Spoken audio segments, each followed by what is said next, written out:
Hello dear students, आप सभी का स्वागत है इस बहुत ही प्यारे लेसन में।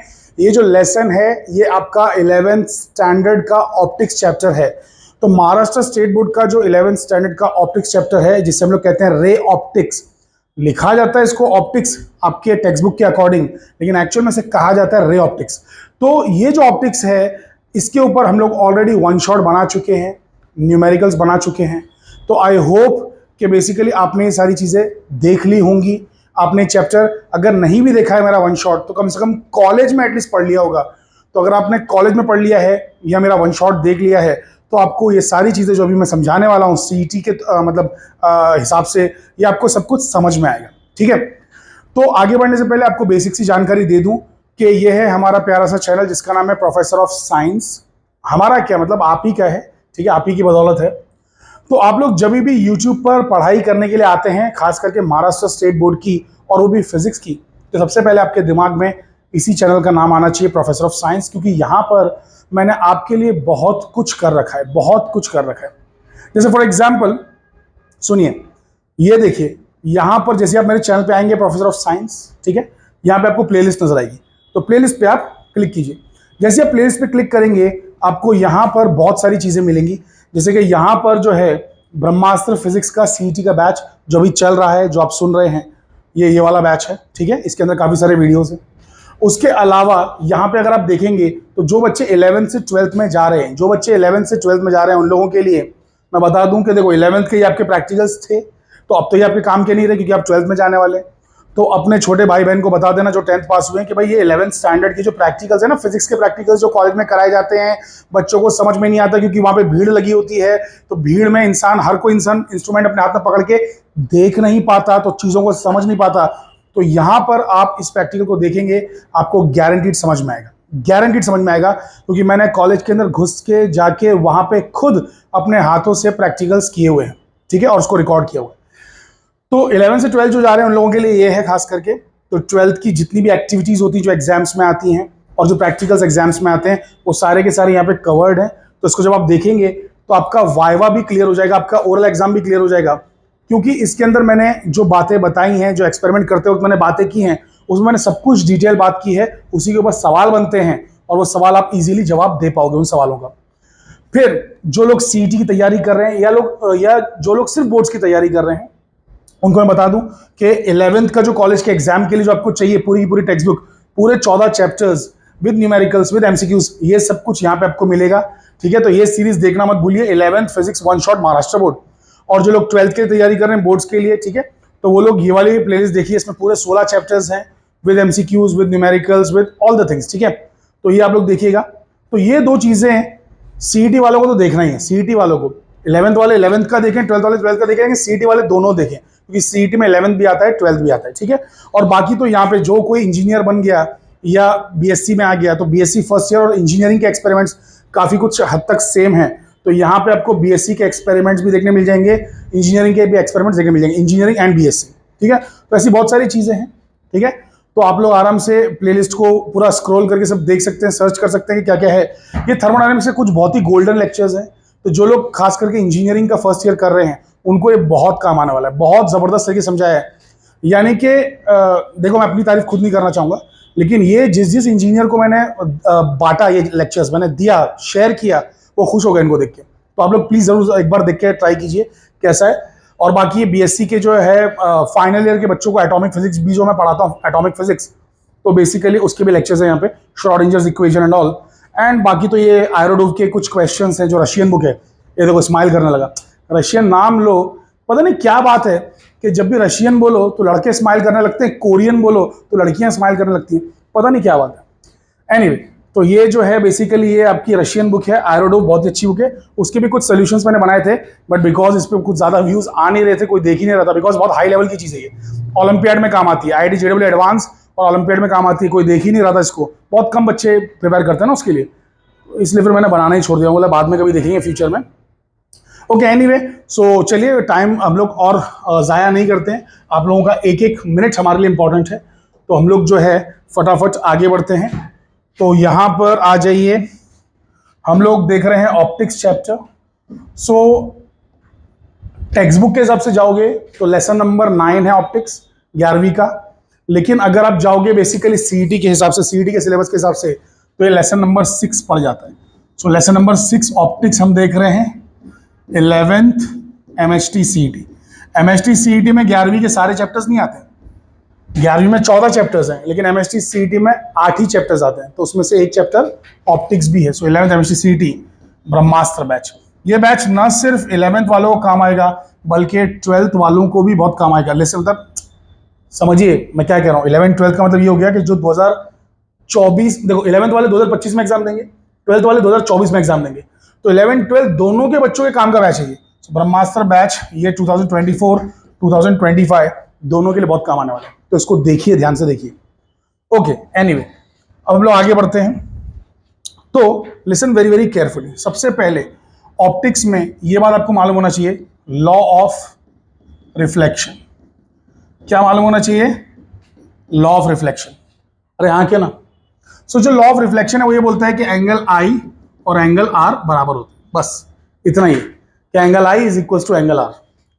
फिर लॉ ऑफ रिफ्रैक्शन जो होता है, जिसको हम लोग प्यार से स्नेल्स लॉ भी बोलते हैं, स्नेल्स लॉ, ये क्या कहता है कि mu equals to sine i by sine r. और ये जो म्यू है इसमें हम लोग यहाँ पे 2 और 1 लिखते हैं, तो सेकेंड मीडियम का with respect to first medium, refractive index of the second medium with respect to first medium, refractive index of the second medium with respect to first medium. ठीक है, सो ऐसा है ये स्नेल्स लॉ, ये हो गया। Okay, इसके आगे क्या है बेटा? तो इसके आगे ये है कि रिफ्रैक्टिव इंडेक्स के जो फॉर्मूले हैं, रिफ्रैक्टिव इंडेक्स के जो फॉर्मूले हैं, रिफ्रैक्टिव इंडेक्स के, उसको तोड़ के ऐसा भी लिखा जाता है, सेकेंड मीडियम का with respect to vacuum and first medium का विद रिस्पेक्ट टू वैक्यूम। ये चीज कुछ भी हो सकती है, ये चीज कुछ भी हो सकती है।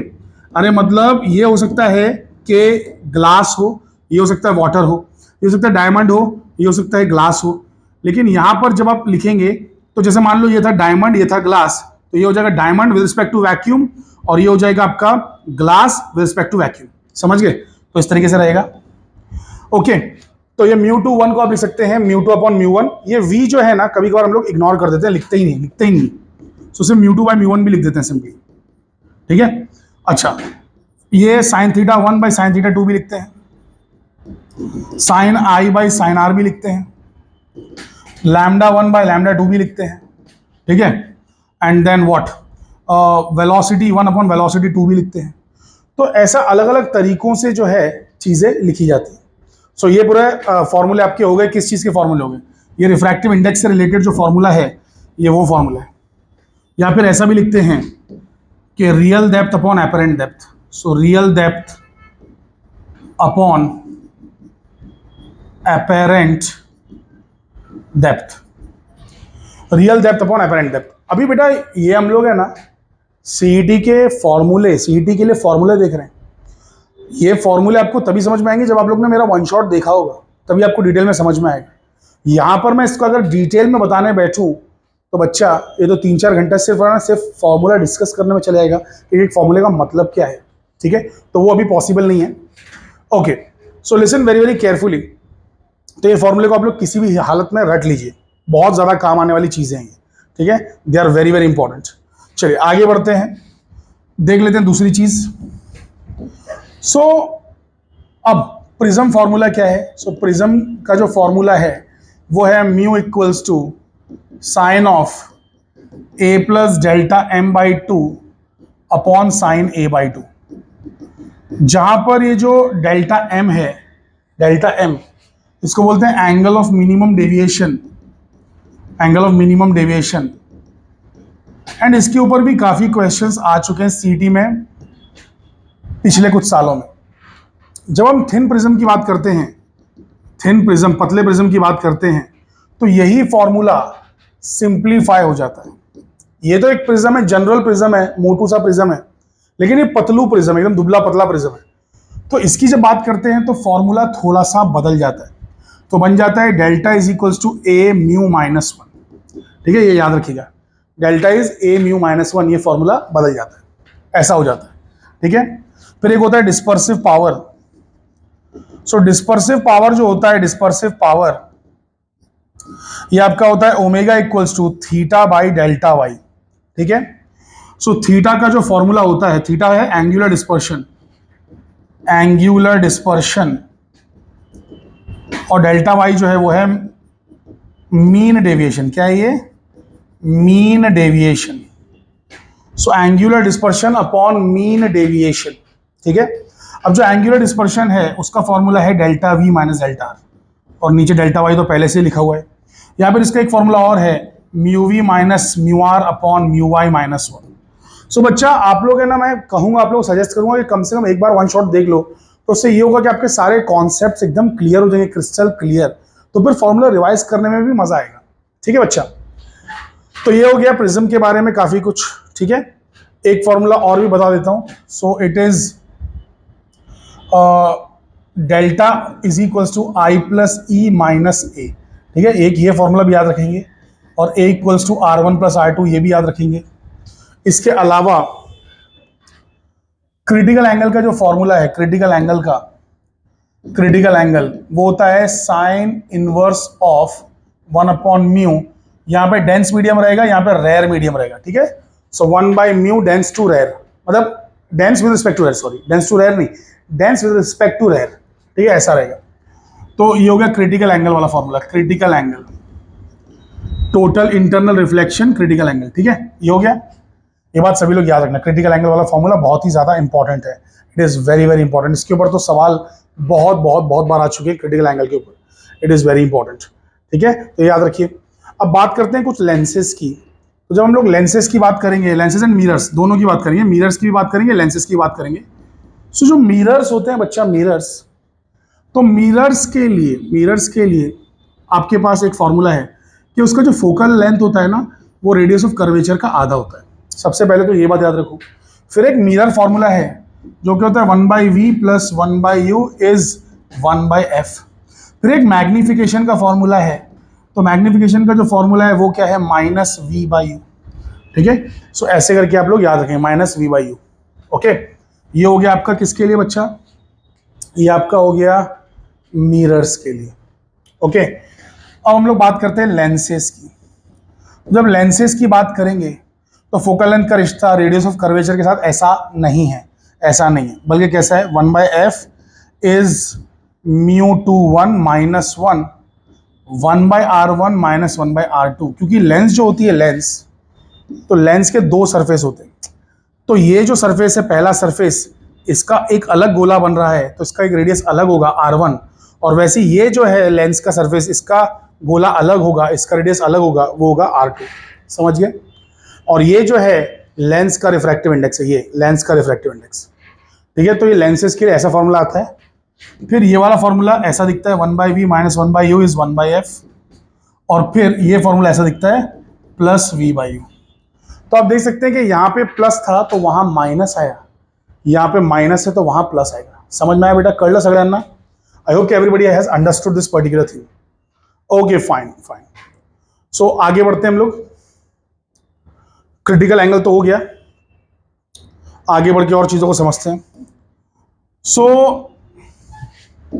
मान लो कि हमारे पास लेंस नहीं है बल्कि एक ऐसा सरफेस है, और इस तरफ कांच ही कांच है, ग्लास है, और इस तरफ हवा ही हवा, इस तरफ हवा है, ठीक है। तो यहाँ पे जब ऑब्जेक्ट को रखेंगे तो उससे रेज निकलेंगी और यहाँ कहीं जाके इमेज बनाएंगी। तो ये ऑब्जेक्ट है, ये इमेज है।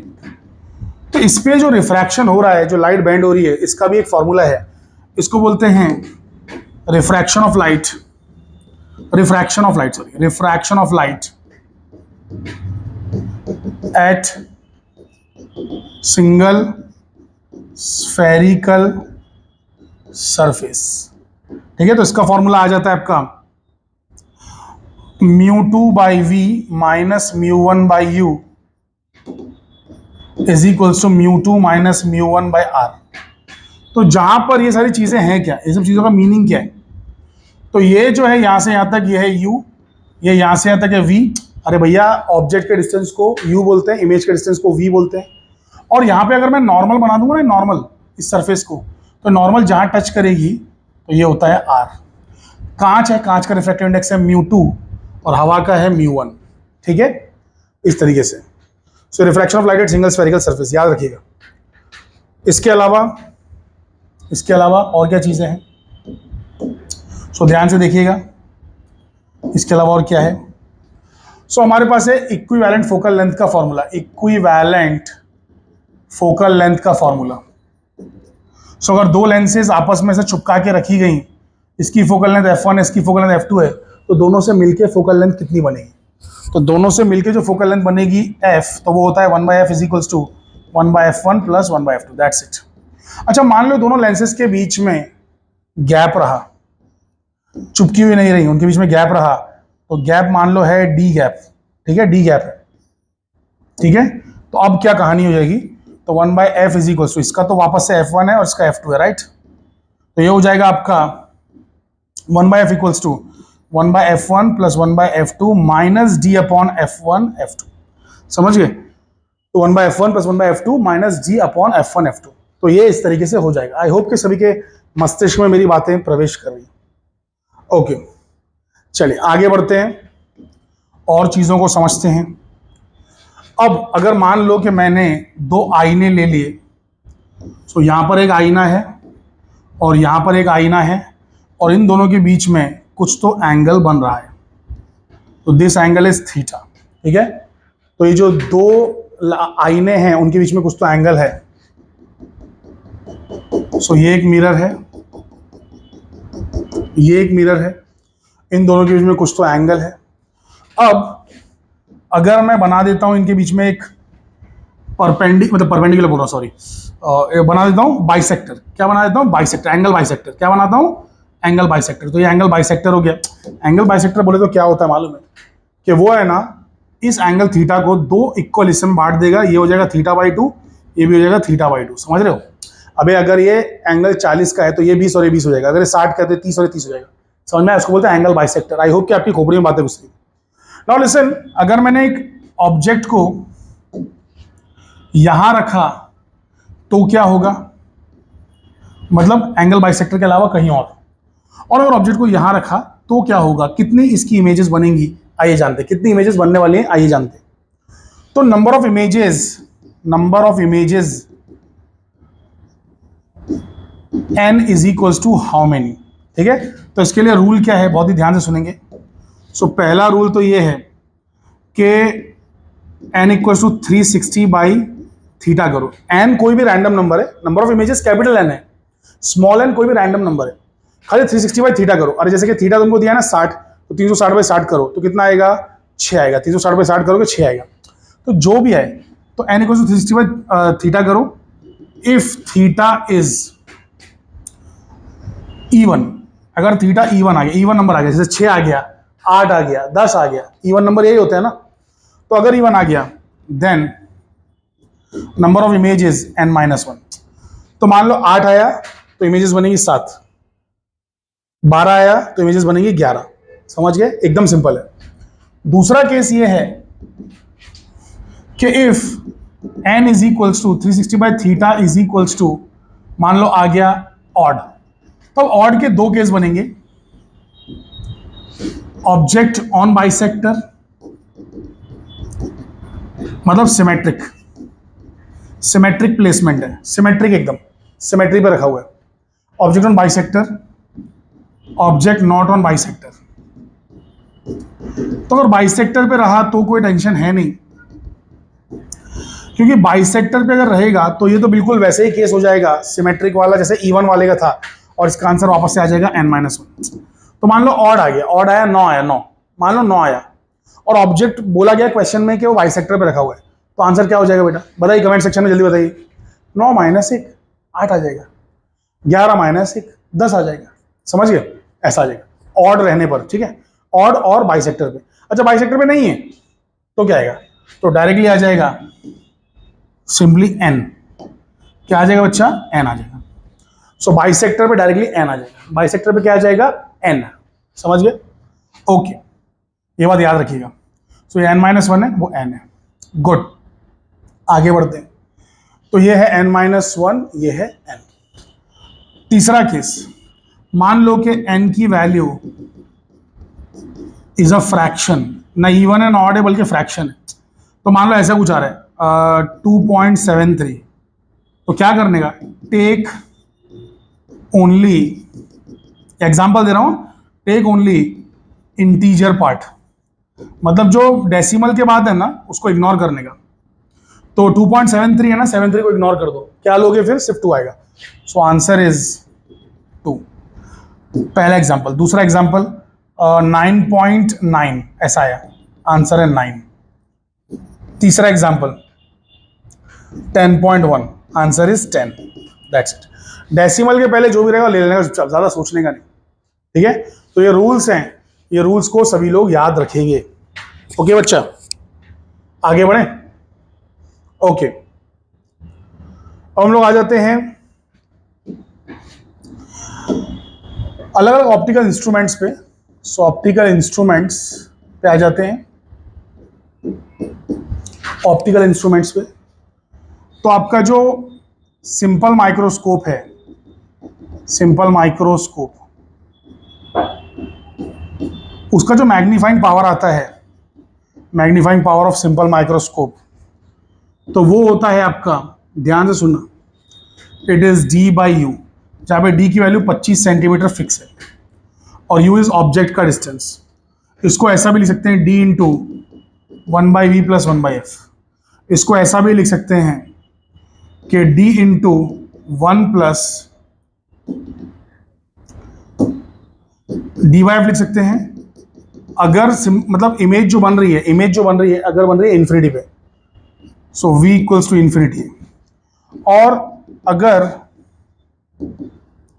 इमेज बन रही है, मान लो d पर बन रही है, d पर इमेज बन सकती है, तो d पर जब बनेगी, d मतलब 25 centimetre, distance of distinct vision बोलते हैं उसको, डिस्टेंस ऑफ डिस्टिंक्ट विजन, तो हो जाता है 1 प्लस dy। क्या हो जाता है, 1 प्लस dy। ऐसे याद रखना, ये हो गया सिंपल माइक्रोस्कोप। अब आ जाते हैं कंपाउंड माइक्रोस्कोप पे, कंपाउंड माइक्रोस्कोप। सो जब बात कंपाउंड माइक्रोस्कोप की चलेगी, तो कंपाउंड माइक्रोस्कोप का जो मैग्नीफाइंग पावर है बहुत ही सिंपल है। Magnifying power of compound microscope, it is what, listen very very carefully, it is magnifying power of the objective into magnifying power of the eyepiece. ये याद रखना, ठीक है, MO इंटू ME। मैं खाली वैल्यू देख रहा हूं, वरना इसमें माइनस साइन भी आता है, ठीक है। ऐसा हो गया। फिर VO/UO 1 प्लस D/FE। अब ये है क्या, कंपाउंड माइक्रोस्कोप क्या है, तो उसमें एक लेंस रहती है जिसको बोलते हैं ऑब्जेक्टिव, एक लेंस रहती है जिसको बोलते हैं आईपीस, बस इतना याद रखना। तो एक ऑब्जेक्टिव रहता है, एक आईपीस रहता है, ठीक है। सो एक ऑब्जेक्टिव, एक आईपीस रहता है। सो E जहां जहां लिखा है वो आईपीस का मतलब वैल्यू है, और O जहां जहां लिखा है वो ऑब्जेक्टिव वाला है। सो इस तरीके से आता है। लेकिन ये कहां पर है, इमेज इसमें कहां बन रही है, so image is formed at D। और अगर इमेज बन जाती है मान लो इन्फिनिटी पे, तो कहानी थोड़ी सी बदल जाएगी, it becomes like this, D/F। समझ गए। सो इट इज वेरी सिंपल। तो एक सेकेंड, ये वाले को मैं नीचे लिखता हूं, क्योंकि पिछली बार मैंने ऐसे ही किया था। ये वाला नीचे आएगा और ये वाला ऊपर जाएगा, ठीक है, लाइक दिस। समझ में आया बच्चा। ये देखो कैसे, यहाँ देखो इन्फिनिटी वाला पहले लिखा है D/F और D वाला बाद में लिखा है 1 प्लस D/F, तो वैसे 1 प्लस D/F D/F। समझ गए। इसमें दो लेंस है, इसलिए दो चीज मल्टीप्लाई हो रही है। इसमें एक ही था ना लेंस, तो एक ही चीज थी खाली। ओके, ये कंपाउंड माइक्रोस्कोप हो गया। ओके, अब लेंथ ऑफ कंपाउंड माइक्रोस्कोप का फॉर्मूला है VO प्लस UE, ठीक है, याद रखना, VO plus UE, length of compound microscope. ये आपको समझ में आ जाएगा, जैसी प्रॉब्लम आएगा ना इसके ऊपर आपको समझ में आ जाएगा। कंपाउंड माइक्रोस्कोप हुआ, ये हुआ टेलीस्कोप। अभी सारे फॉर्मूले मैं आपको एक ही जगह पे रटा के दे रहा हूँ ताकि टेंशन ना रहे। सो टेलीस्कोप का जो मैग्नीफाइंग पावर है तो सबसे सिंपल है दुनिया में, इट इज FO/FE। मैं खाली वैल्यू ले रहा हूँ, वरना माइनस साइन भी आएगा। FO/FE, क्योंकि इसमें भी दो लेंस है, एक ऑब्जेक्टिव है, एक आईपीस है, ठीक है। इसका ऑब्जेक्टिव बड़ा रहता है, आईपीस छोटा रहता है। सो O and E। So magnifying power of telescope ये तो हो गया। अब length of telescope, so length of telescope होता है FO plus FE, that's it, ठीक है, FO प्लस FE। ये हो गया टेलीस्कोप का। समझ में आया, it was so damn easy यार, कम ऑन। तो यहाँ पर हम लोग ने सारी चीजें जो है कवर कर ली हैं। हम लोग जाते हैं इसके MCQs पर। अरे हाँ क्या ना भाई, समझ में आ रहा है सभी को कि नहीं समझ में आ रहा है? सो आइए इसके MCQ सॉल्व कर लेते हैं फटाफट। बच्चा ध्यान दीजिए। तो पहला जो एमसीक्यू है, ये सब प्रीवियस ईयर क्वेश्चंस है, सब प्रीवियस ईयर क्वेश्चंस है, कोई भी क्वेश्चन मैंने ऐसे उठाया नहीं है, एक्चुअल में जो आ चुका है एग्जाम में वही लिया है। तो एक थिन लेंस है जिसका रिफ्रैक्टिव इंडेक्स है 1.5 और फोकल लेंथ है 24। तो यहाँ पे रिफ्रैक्टिव इंडेक्स मतलब म्यू की वैल्यू दी हुई है। सो लेंस है, लेंस ग्लास से बनी है, glass with respect to air या फिर वैक्यूम, एयर ले लो वैक्यूम ले लो एक ही बात है, एयर ले लो वैक्यूम ले लो एक ही बात है फिजिक्स में। तो thin lens of glass of refractive index 1.5, ये दिया हुआ है, म्यू जीवी की वैल्यू दी है, म्यू जीवी की वैल्यू दी है, और फोकल लेंथ की वैल्यू 24 सेंटीमीटर दी हुई है। अब इसको लिक्विड में जब डाला गया जिसका रिफ्रैक्टिव इंडेक्स था, तो ये लिक्विड का रिफ्रैक्टिव इंडेक्स है। तो सुनो, ये यहाँ पे क्या होगा, यहाँ पे क्या होगा, यहाँ पे आपको glass with respect to liquid का देखना होगा आगे, ठीक है। अभी तो क्या है, लिक्विड का ही है, ठीक है। तो लिक्विड का किसके हिसाब से, दुनिया में हर चीज का रिफ्रैक्टिव इंडेक्स किसके हिसाब से लिया जाता है, हमेशा वैक्यूम के हिसाब से लिया जाता है। तो ये हो गया लिक्विड, तो लिक्विड में एल लिख दे रहा हूँ, एल। लेकिन जब आप सॉल्व करोगे ना तो आप खुद देखना ऑटोमेटिकली है ना, ग्लास का विद रिस्पेक्ट टू लिक्विड लेना पड़ेगा। अब उन देखेंगे डोंट वरी। तो it's new focal length is how much, तो फोकल लेंथ कितनी है, दैट इज अ क्वेश्चन कि फोकल लेंथ कितनी है, नई फोकल लेंथ है ना। तो एफ डैश कितना है, एफ तो दिया हुआ है, एफ डैश कितना है। अब सुनो, हमारे पास फॉर्मूला क्या था, हमारे पास फॉर्मूला था 1/f is equals to μ21 minus 1 1/r1 minus 1/r2। अच्छा, इसमें ये देखो कि R1 R2 कहीं दिया हुआ है क्या, कुछ दिया हुआ है क्या, तो R1 R2 का कोई लेना देना है ही नहीं, तो इसको एक कांस्टेंट मान के इग्नोर कर सकते हो। तो फॉर्मूले को मैं ऐसा लिख दे रहा हूँ 1/f is equals to μ21 minus 1 into K, ये हो गया। तो अब सुनो ध्यान से, पहला केस क्या है, फर्स्ट केस ग्लास हवा में रखा है, पहले ग्लास हवा में रखा है, अबे पहले लेंस हवा में है, अगली बार लेंस पानी में, ठीक है। तो पहले ग्लास इन एयर है या वैक्यूम है, ठीक है, ग्लास इन एयर। तो उसमें क्या होगा 1/f इज इक्वल्स टू, यहां पे आ जाएगा glass with respect to air आ जाएगा -1, और ये तो है के, इसकी वैल्यू आ जाएगी 1/24 इज इक्वल्स टू, ग्लास का 1.5 है, एयर का 1 है, -1। अरे ग्लास का 1.5 दिया है, एयर का कितना होता है, 1 होता है, ठीक है, इंटू के, ये हो गया इक्वेशन 1। समझ गए। अब आ जाओ दूसरे पे, सेकंड केस पे आ जाओ। जो लेंस है उसको लेके गए पानी में, सो ग्लास इन लिक्विड, कोई भी लिक्विड में लेके गए, पानी नहीं है वो, वाटर नहीं है, कोई तो लिक्विड है। तो 1/f dash is equals to mu of glass upon mu of liquid -1, ऐसा आ जाएगा इंटू के। सो 1/f डैश जो कि अपने को मालूम नहीं है, ग्लास का मालूम है 1.5, लिक्विड का भी मालूम है 9/8 दिया हुआ है, लिक्विड का 9/8 दिया हुआ है, -1 इंटू के, इक्वेशन 2। समझ गए बच्चा, हाँ क्या ना। आगे बढ़ते हैं।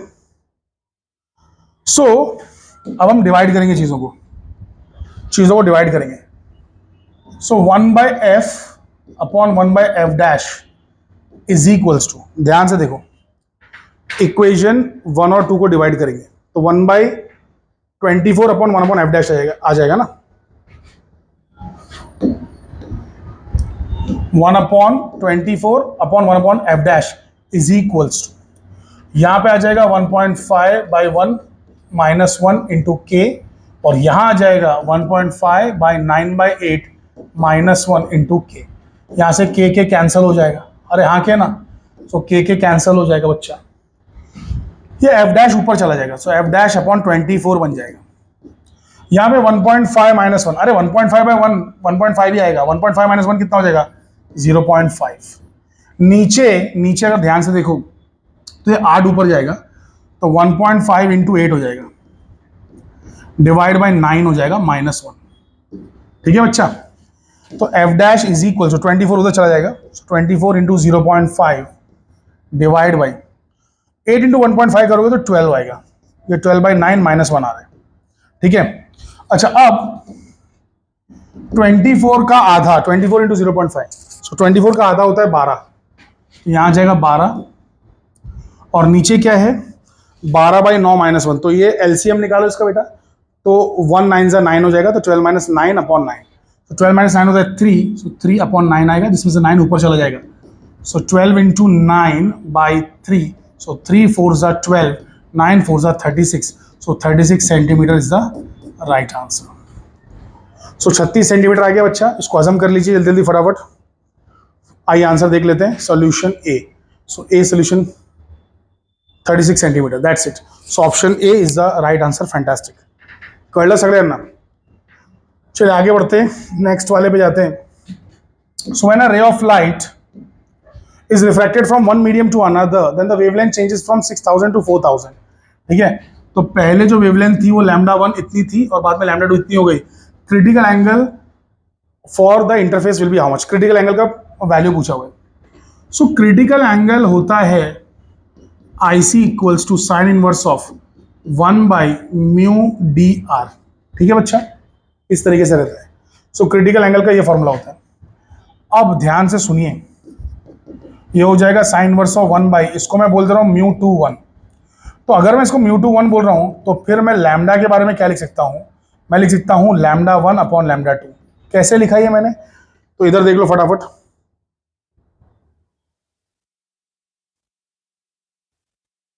ये देखो μ21, आगे बढ़ो, वो देखो λ1 अपॉन λ2 लिखा।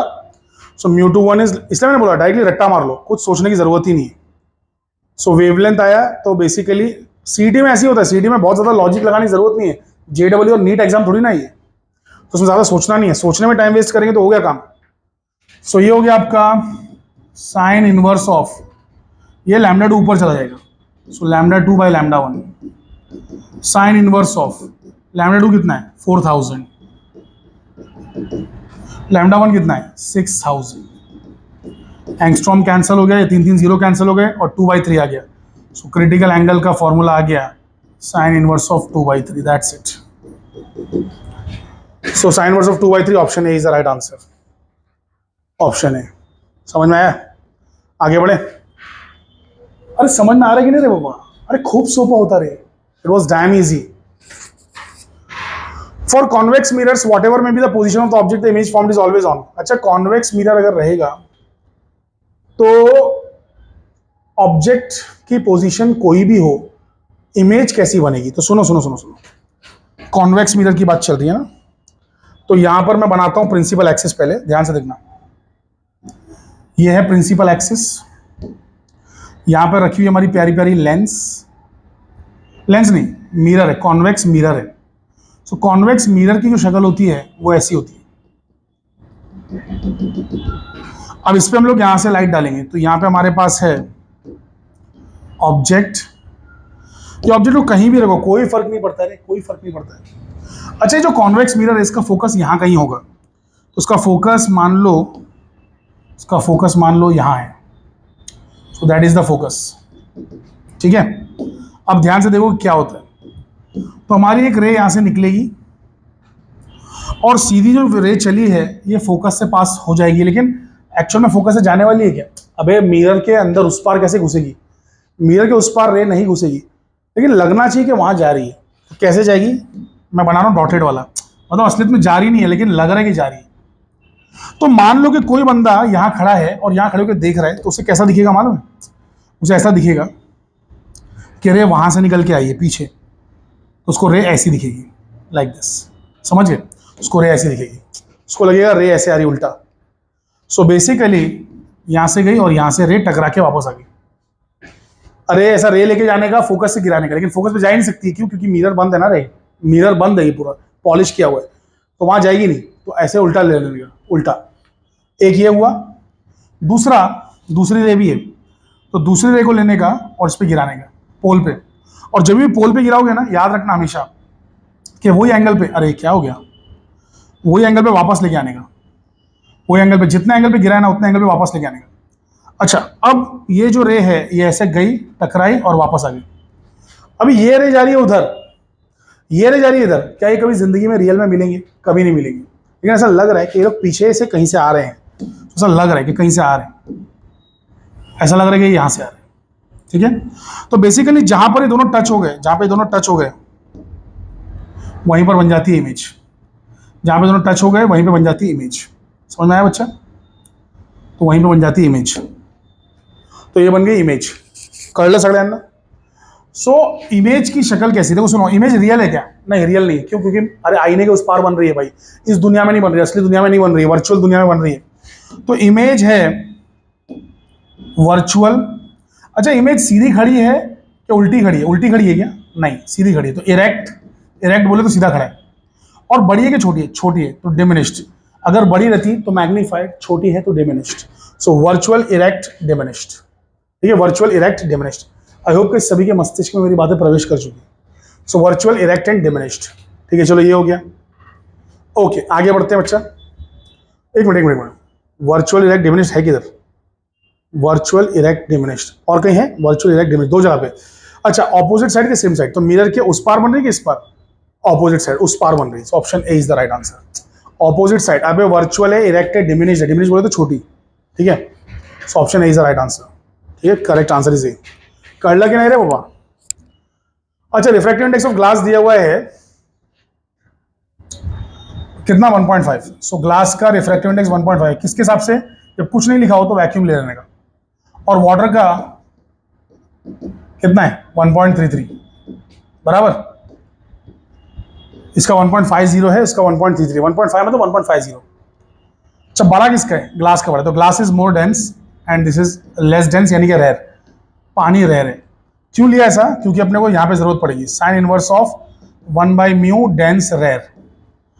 तो यहां पर होगा ये कि जो डेंस है मतलब ग्लास ऊपर आएगा और पानी जो रेयर है वो नीचे आएगा।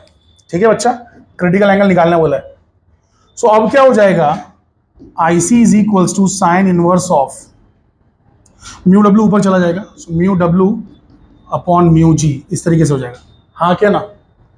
सो ये हो जाएगा आपका sign inverse of mu W है कितना? दिया है ना 1.33। और म्यू ग्लास है कितना? दिया है ना 1.50। एक सेकेंड, लेकिन ऐसे तो कोई आंसर ही नहीं है, तो अपने को आंसर जैसा उस चीज को बनाना होगा। अब मैं आपको थोड़ा सा बता दूं, हल्की फुल्की जानकारी मैथ्स की रखना चाहिए। 1.33 कुछ और नहीं बल्कि 4/3 को बोलते हैं। 4/3 करके देख लो डिवाइड। 4/3 ही 1.33 होता है। और जो 1.5 है वो होता है 3/2। ठीक है, सो ये 2 ऊपर चला जाएगा। सो 2 × 4 हो जाएगा। 2 × 4 सो 8 हो जाएगा। और 3 × 3 9 हो जाएगा। So sine inverse of 8/9। So option D is the right answer. कर लो, इट वॉज डैम इजी। आगे बढ़ते हैं। So for concave lens, whatever may be the position of the object, the image formed is always on the. So concave lens जो है, image की position कोई भी हो, नहीं ऑब्जेक्ट की पोजीशन कोई भी हो, कॉन्वेक्स लेंस के लिए इमेज कहाँ बनती है? तो अब कॉन्वेक्स लेंस का देख लो। सो ये है हमारा कॉन्वेक्स लेंस। पहले कॉन्वेक्स मिरर था, अब है सॉरी कॉन्केव लेंस है। कौन सा लेंस है? Concave. So it's a concave lens. अरे हाँ के ना रे बाबा, कॉन्केव लेंस। अब यहाँ पर ये आ गया आपका principal axis. So this is the principal axis. अब मैं ऑब्जेक्ट को ले रहा हूँ, लेट्स से कहाँ पर? यहाँ पर कहीं ले लेता हूँ। सो दिस इज द ऑब्जेक्ट। अब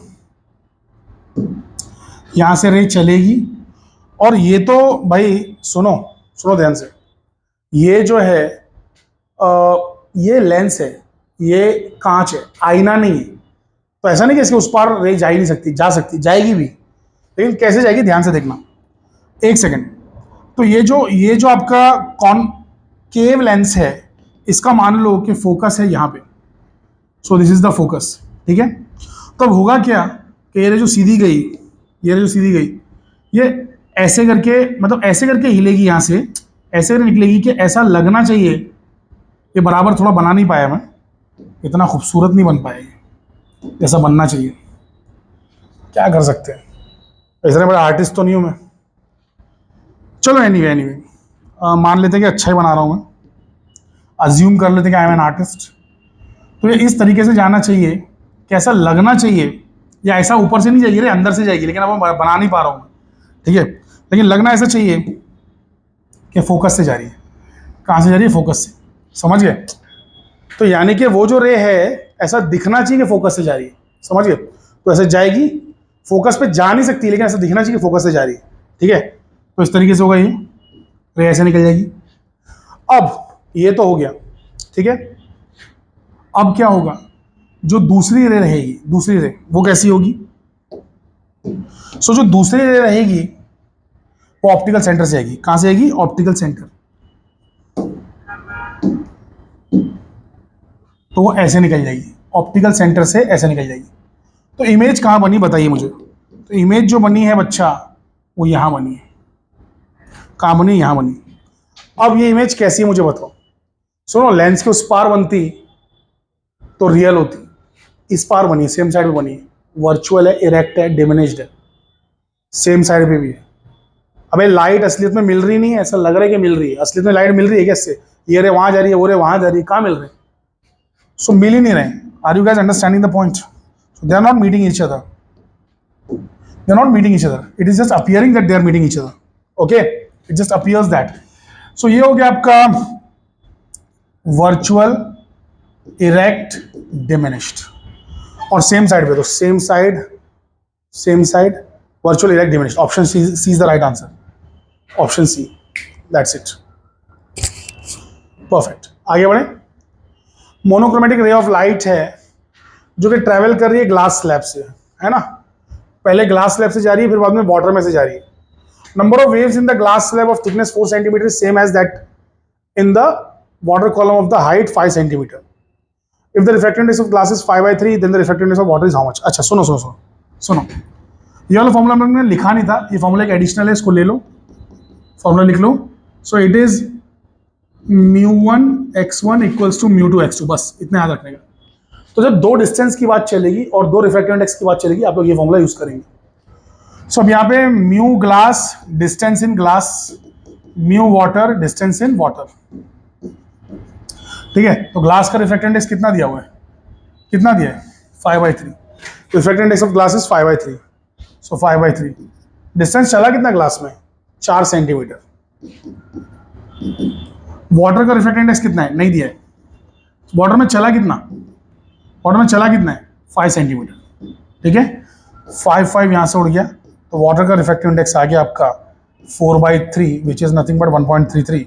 तो best option is option C, that's it. अरे खूब सोपा होता है, इट वॉज डैम इजी।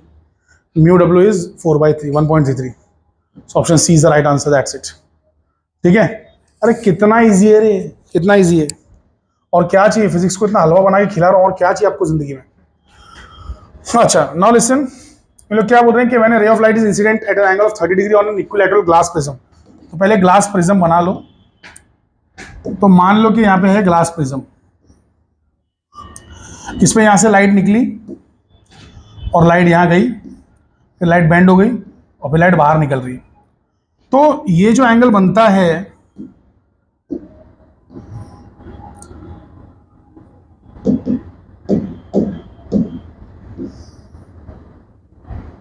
देखो ये जो एंगल बनता है बच्चा, ये एंगल, इसे बोलते हैं इंसिडेंट एंगल। ये जो एंगल बनता है इसे बोलते हैं इमर्जेंट एंगल, ठीक है। ये इंसिडेंट एंगल है, वो इमर्जेंट एंगल है। ये लोग बोल क्या रहे हैं कि light is incident at an angle of 30 degree. So ये एंगल 30 डिग्री दिया हुआ है।